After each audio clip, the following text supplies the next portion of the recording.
Suite de nos petites vidéos pour essayer de mieux vivre et mieux comprendre les offices de la Semaine Sainte, après avoir expliqué et vécu le dimanche des Rameaux et le jeudi saint, voyons aujourd'hui le vendredi saint, qui est, pourrait-on dire, un peu le centre ou le sommet de cette Semaine Sainte, avec un aboutissement triomphal, bien sûr, le dimanche de Pâques.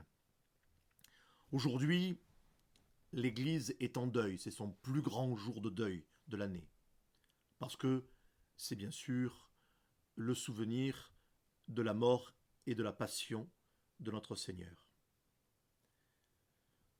Tout l'office, qu'il soit l'office chanté par les clercs, ou bien sûr l'office célébré, sera un office triste et lugubre, impressionnant aussi par ce côté austère. L'autel est dépouillé de ses ornements, il ne porte qu'une croix de bois voilée, de noir, qui sera tout à l'heure dévoilée. 6 chandeliers là aussi de bois, et non plus de matière noble, en pénitence, avec des cierges de cire jaune. Et au début donc de la cérémonie, que nous allons voir dans quelques instants, ces cierges sont éteints. Le tabernacle est vide depuis hier soir. Le pavé du chœur, les pupitres et les sièges sont nus. Les ornements du prêtre sont noirs. Et à l'exception des funérailles et des messes de requiem, c'est le seul jour de l'année où paraît cette absence de toute couleur, donc le noir. Sans lumière, sans encens, l'Église demeure triste et solitaire comme une mère à la mort de son fils unique et chéri. L'Église, chers amis, vous engage aujourd'hui à assister pieusement à ces offices du Vendredi Saint et elle vous engage aussi à assister pieusement au chemin de la croix et tout ceci pour exciter en vous, dans vos âmes, l'horreur du péché qui a causé la mort de notre Rédempteur. Alors, dans l'office que nous allons donc commenter, je ne commenterai pas le chemin de la croix puisque ce n'est pas un office liturgique, le chemin de la croix qui sera prié tout à l'heure à 15 heures, mais je vais commencer plutôt l'office que l'on appelle en général, et je vais y revenir, la messe des présanctifiés. Donc cette messe des présanctifiés ou cet office du vendredi saint se compose de plusieurs parties. Tout d'abord, la messe des catéchumènes, ensuite les grandes oraisons, puis vient l'adoration de la croix, qui est un peu le centre de la cérémonie, et enfin donc la messe des présanctifiés proprement dite. En arrivant au chœur pour la messe des catéchumènes, le clergé, enfin le prêtre et ses ministres, quand il peut en avoir lors d'une messe d'un office solennel, commencent tout d'abord par se prosterner, donc s'étendre littéralement de leur corps, au pied de l'autel, et ce, durant l'espace d'un miserere, du psaume miserere, le psaume 50. Donc, un temps assez long de 1 à 2 minutes. Et ils se prosternent, eh bien, afin d'imiter notre Seigneur au Jardin des Oliviers, où il pria la face contre terre. Pendant ce temps, les acolytes vont étendre sur l'autel, qui est nu, je vous le rappelle, une nappe, une seule nappe.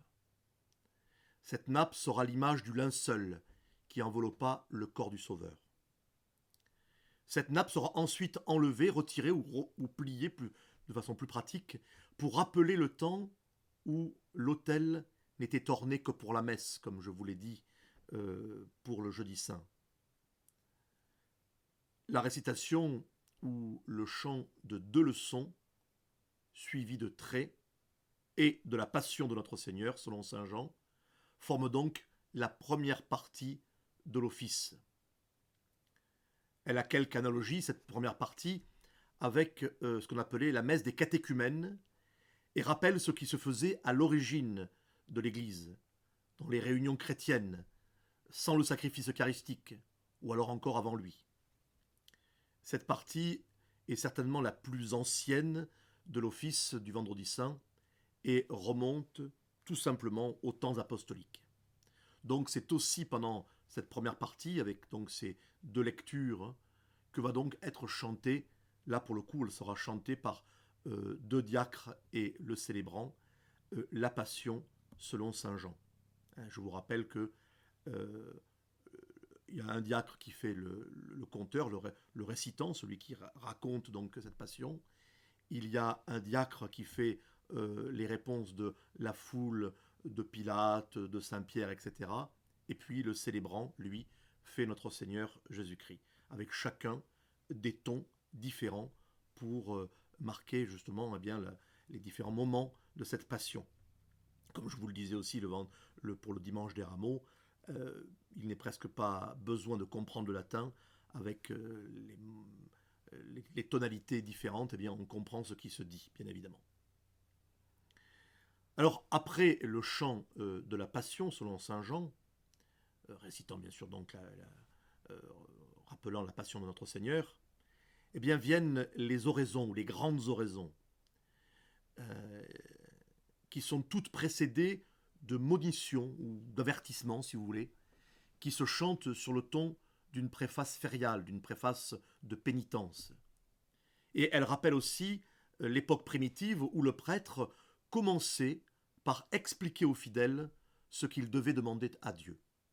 Avant chaque oraison, on expliquait aux fidèles ce que l'on a demandé. Après chaque monition, le célébrant dit Oremus, c'est-à-dire prions. Et le sous-diacre, ou le diacre, pardon, quand il y en a un, dit flectamu genoa, c'est-à-dire en gros, fléchissons le genou. Et le sous-diacre, quand il y en a un, répond levate, levez-vous. Autrefois, ces deux derniers commandements, donc flectamu genoa et levate, étaient séparés par un petit intervalle de quelques secondes durant lesquelles les fidèles priaient en leur particulier. Aujourd'hui, on ne laisse que plus de temps pour la prière privée, sinon les offices seraient interminables, et le célébrant dit immédiatement l'oraison qui est contenue dans le missel. Alors dans ces oraisons, l'Église prie pour toutes sortes de nécessités spirituelles et temporelles, et pour toutes sortes de personnes, y compris les hérétiques, les schismatiques, les juifs et les païens, parce que le Sauveur, mort pour nous tous, eh bien, s'offrit pour tous à Dieu son Père, et ne voulut exclure personne du mérite de son immolation. Ces grandes oraisons sont au nombre de 9. Ces prières sont très anciennes dans la liturgie, et elles rappellent celles qui se faisaient autrefois au moment de l'offertoire, et dont il ne reste que l'invitation à la prière faite tout haut par le célébrant lorsqu'il dit « Oremus » au moment de l'offertoire. Les Grecs, eux, ont conservé ces prières ou ces litanies.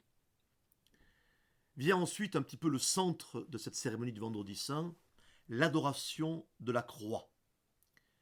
Le célébrant a quitté sa chasuble par humilité, et il va prendre la croix couverte d'un voile noir qu'il a pris donc sur l'autel, sur le tabernacle. Et il va la découvrir donc dans une petite cérémonie en 3 fois. D'abord le sommet, puis le bras droit de la croix, et enfin la tête du crucifix, enfin le bras droit et la tête du crucifix, et enfin, toute la croix elle-même. Et à chaque fois, il va chanter sur un ton de plus en plus élevé, à chaque fois, le Ecce lignum crucis, voici le bois de la croix où le salut des hommes a été attaché. Et à chaque fois, le chœur, la foule, vont répondre Venite adoremus, venez, adorons-le. Cette triple ostension et adoration de la croix avec un champ de plus en plus élevé, eh bien, signifie l'extension de plus en plus, de plus en plus grande, de plus en plus développée à travers le monde de la prédication de Jésus crucifié. Le célébrant ayant déposé ses chaussures, en souvenir du commandement de Dieu qu'il fit à Moïse pour s'approcher du buisson ardent, adore et embrasse la croix après s'être prosterné 3 fois. Les autres ministres, le clergé, font de même, et les fidèles viennent à leur tour adorer la croix et embrasser les pieds du crucifix qui a été déposé sur les marches de l'autel, sur un coussin et lui-même sur un grand tapis violet sur lequel on marche pour venir vénérer cette croix, adorer cette croix même. Et puis, durant tout le vendredi saint jusqu'au samedi saint, on fera désormais une génuflexion devant la croix, non plus une inclination comme on le ferait devant la croix d'un autel normalement quand il n'y a pas le Saint-Sacrement, mais là, une génuflexion. Pendant l'adoration de la croix, faite par les fidèles et par le clergé, on va chanter les impropères ou les reproches de Dieu au peuple d'Israël. Chacun de ces reproches commence par rappeler d'abord un des bienfaits de Dieu envers son peuple et met en regard un des tourments que celui-ci a infligés au Messie. Tout chrétien doit s'appliquer ces reproches en pensant aux bienfaits reçus de Dieu et à ses propres péchés qui ont causé la mort du Sauveur. À la fin de chacun des impropères, on va chanter en grec et en latin, c'est assez rare dans la liturgie, si ce n'est le Kyrie bien sûr de la messe, on va chanter le Trisagion, Dieu saint, Dieu fort, Dieu immortel. Ce Trisagion serait d'origine céleste. En effet, durant les prières publiques qui se faisaient à Constantinople pour la cessation du tremblement de terre qui désolait la ville, en 448, un enfant fut enlevé de terre par une sorte de tourbillon. Lorsqu'il redescendit 1 heure après, il raconta qu'il avait entendu les anges chanter « Dieu saint, Dieu fort, Dieu immortel », qu'il fallait chanter cette triple invocation et que le fléau alors cesserait. C'est ce qui eut lieu en effet, et ce Trisagion est fort employé dans les églises orientales et il fut donc appliqué désormais à la liturgie du Vendredi Saint.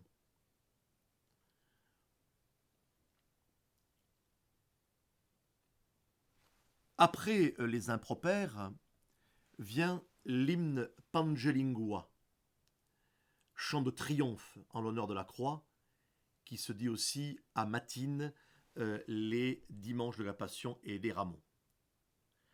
L'adoration de la croix a commencé au IVe siècle, à Jérusalem, après que l'on ait découvert la vraie croix. Et donc, quand on découvrait la croix pour cette cérémonie, c'était la vraie croix que l'on découvrait. Et elle fut introduite en Gaule au 8e siècle, lorsqu'un morceau important de la vraie croix fut porté à Poitiers. Vous savez qu'à cette époque-là, au moment de Sainte-Hélène, elle a partagé la croix en 3 pour toutes les grandes parties de l'Empire. Et après, ces gros morceaux de croix ont été petit à petit réduits pour faire des reliques plus ou moins importantes, jusqu'à des échardes, puisque presque dans chaque église paroissiale, il y a une relique de la vraie croix, mais ce n'est pas un gros morceau. Les morceaux les plus importants que l'on trouve sont à Rome, à Sainte-Croix de Jérusalem par exemple, et il n'est pas si gros que ça. C'est un morceau qui est à peine gros comme ça. Et donc tous les morceaux et les reliques de croix que nous avons sont des petits morceaux. Mais au 8e siècle, un morceau assez important arrive donc à Poitiers, et c'est dans cette circonstance que l'évêque de la ville, Saint Fortuna, Venance Fortuna, composa le fameux hymne Vexilla Regis et le Pangelingua. Et c'est non pas saint Thomas d'Aquin qui l'a composé, comme je vous ai dit bêtement jeudi. Mais comme peu de sanctuaires, donc effectivement, possédaient des reliques de la vraie croix à l'époque, on imita peu à peu dans toutes les églises avec cette cérémonie avec de simples crucifix, comme on le fait donc pour nous le vendredi saint. Et les cérémonies de Jérusalem et d'autres églises privilégiées furent imitées parce que eux avaient donc des reliques de la vraie croix. Enfin vient la dernière partie de cette cérémonie, de cet office du vendredi saint, la messe des présanctifiés. Euh, une fois que la croix a été déposée sur l'autel, les acolytes, donc elle a été entièrement adorée, dévoilée, adorée, on la met sur l'autel. Dorénavant, on fait la génuflexion, comme je vous le disais, et les acolytes vont allumer les 6 cierges. Et pendant ce temps, eh bien, on prépare tout sur l'autel, donc on remet une nappe en particulier pour recevoir le Saint-Sacrement, Saint-Sacrement qui a été déposé au reposoir le jeudi saint. Justement, quand tout est prêt, le clergé va chercher au reposoir le plus solennellement possible l'hostie, la seule hostie consacrée, qui a été consacrée la veille donc, et la rapporte au maître-autel au chant du Vexilla Regis. Là aussi, c'est une procession qui est très impressionnante. Puis le célébrant va accomplir quelques-unes des cérémonies de la messe proprement dite, comme le lavabo, comme l'orate fratres, comme le pater et comme l'élévation de l'hostie, hostie déjà consacrée. La fraction de l'hostie, la communion, seul lui communiera, seul le célébrant communiera, ou alors on a regardé une ou deux hosties pour eh bien, des chrétiens ou des fidèles qui sont en danger de mort. Et puis enfin, les ablutions, donc des restes de la messe qui est conservé pour cette cérémonie de la messe des présanctifiés. Alors, cette cérémonie est appelée messe parce qu'elle en a quelques rites, comme nous venons de le voir. Cependant, ce n'est pas une véritable messe, puisqu'il n'y a pas de consécration. On l'appelle messe des présanctifiés, justement, parce que la communion du célébrant a lieu avec une hostie qui a été consacrée ou sanctifiée la veille. L'Église ne célèbre pas le saint sacrifice de la messe le vendredi saint, parce qu'elle ne veut pas représenter mystiquement sur l'autel la douloureuse passion du Sauveur dont elle fait l'anniversaire en ce jour, en ce triste jour. Donc c'est en forme de deuil qu'elle ne célèbre pas la messe et qu'il n'y a pas de communion non plus. La messe des présanctifiés fut ajoutée aux cérémonies du vendredi saint vers le 8e siècle. Vous voyez que c'est une cérémonie qui est très très ancienne. C'est ce que je vous disais. Ces cérémonies traditionnelles de la Semaine Sainte sont parmi les plus anciennes de la liturgie catholique. Dans l'église latine, cette messe des présanctifiés n'est dite que ce jour-là. Mais dans l'église grecque, chez les orientaux et chez les orthodoxes en particulier, eh bien, au contraire, cette messe des présanctifiés a lieu tous les jours de jeûne et par conséquent donc tous les jours de carême, sauf le samedi et le dimanche, qui ne sont pas des jours de jeûne. Donc ces jours-là, eh bien, on communie à une hostie qui a été consacrée à la dernière messe où on pouvait la célébrer. Voilà, donc il n'y a pas de messe proprement dite. Voilà, une fois que la communion a été donc consommée, il y a encore une oraison, et puis le clergé, eh bien, se retire en silence. Toutes les lumières de l'église s'éteignent et ne reste allumé que le maître-autel avec la croix, surtout, hein, la croix qui reste allumée. Et tout le monde se retire en silence pour commémorer, tout simplement, la mort du Christ, hein, comme si on avait fermé le tombeau et tout s'arrête. Tout s'arrête, bien sûr, croit-on, puisque tout va recommencer au contraire demain pour le samedi saint. Et nous nous retrouvons donc demain pour le petit commentaire de l'office du samedi saint, cette magnifique vigile pascale. Voilà, chers amis, nous vous souhaitons un bon samedi saint, de bien vous unir à la mort et à la passion de notre Seigneur par le chemin de la croix, ou encore mieux, bien sûr, par l'office de la messe des présanctifiés. Que Dieu vous garde.